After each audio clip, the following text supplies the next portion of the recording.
Mana ceritanya sebuah wilayah di ujung timur Pulau Jawa bisa jadi saksi bisu lahirnya peradaban besar Nusantara? Nah, ini adalah kisah tentang bagaimana satu daerah menjadi fondasi yang membentuk wajah sejarah Indonesia modern. Yuk kita telusuri bareng-bareng. Di Pacitan ditemukan alat-alat batu yang kita kenal sebagai budaya Pacitanian. Ini ngejadiin wilayah itu salah satu pusat peradaban prasejarah terpenting. Sini kita lihat lahirnya Kerajaan Kanjuruhan.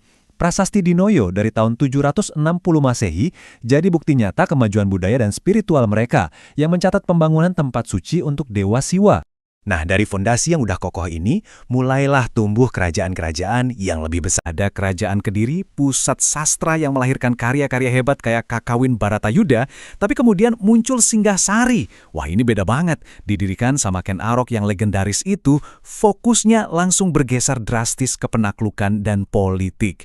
Ambisi mereka udah bukan lagi cuma soal regional. Dan fakta ini udah menjelaskan semuanya. Ambisi Singasari itu benar-benar di luar nalar. Rajanya, Kertanegara, bukan cuma mau menyatukan Nusantara lewat ekspedisi Pamalayu. Dia melakukan sesuatu yang gak terpikirkan. Lahir sebuah kerajaan yang bakal jadi simbol puncak peradaban Nusantara, Majapahit. Tahun 1293, Raden Wijaya mendirikan Majapahit. Momen ini jadi titik balik yang mengubah peta politik di seluruh kepulauan untuk selamanya.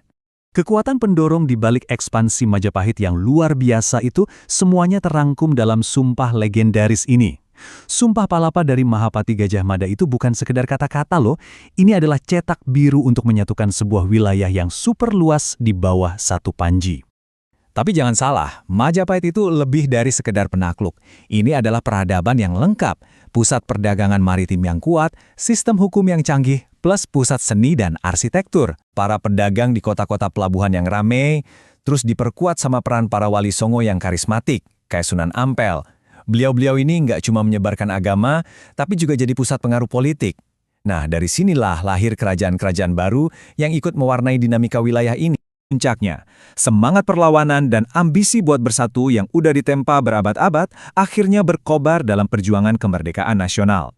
Nah, di bawah pemerintahan kolonial, Surabaya jadi titik sentral yang strategis banget. Statusnya sebagai pelabuhan terbesar menjadikannya pusat ekonomi, tapi di saat yang sama, Surabaya juga jadi semacam kuali tempat ide-ide revolusioner mendidih. Tanggal ini rasanya terukir dalam sejarah kita semua ya. Inilah hari dimulainya pertempuran Surabaya, pertempuran tunggal terbesar dan paling berdarah dalam seluruh rangkaian revolusi nasional Indonesia. Dan dari Surabaya, pekikan dahsyat ini menggema ke seluruh negeri. Suara Bung Tomo lewat radio itu ibarat bahan bakar yang menyalakan api perlawanan, mengubah pertempuran lokal jadi simbol perjuangan nasional untuk mempertahankan kemerdekaan. Inilah alasannya kenapa Surabaya dikenal sebagai kota pahlawan. Gelar ini bukan sekedar nama, tapi ini adalah bukti semangat perlawanan yang diwariskan dari generasi ke generasi. Dari Kertanegara yang menantang Mongol, Gajah Mada yang bersumpah, sampai arik-arik Surabaya yang bertempur demi kemerdekaan. Jadi, dari peradaban kuno sampai kota modern, dari kerajaan agraris sampai pusat revolusi, Jawa Timur itu ibarat tungku api yang menempa sebuah bangsa. Sejarahnya bukan cuma cerita masa lalu, tapi fondasi yang terus membentuk Indonesia hari ini.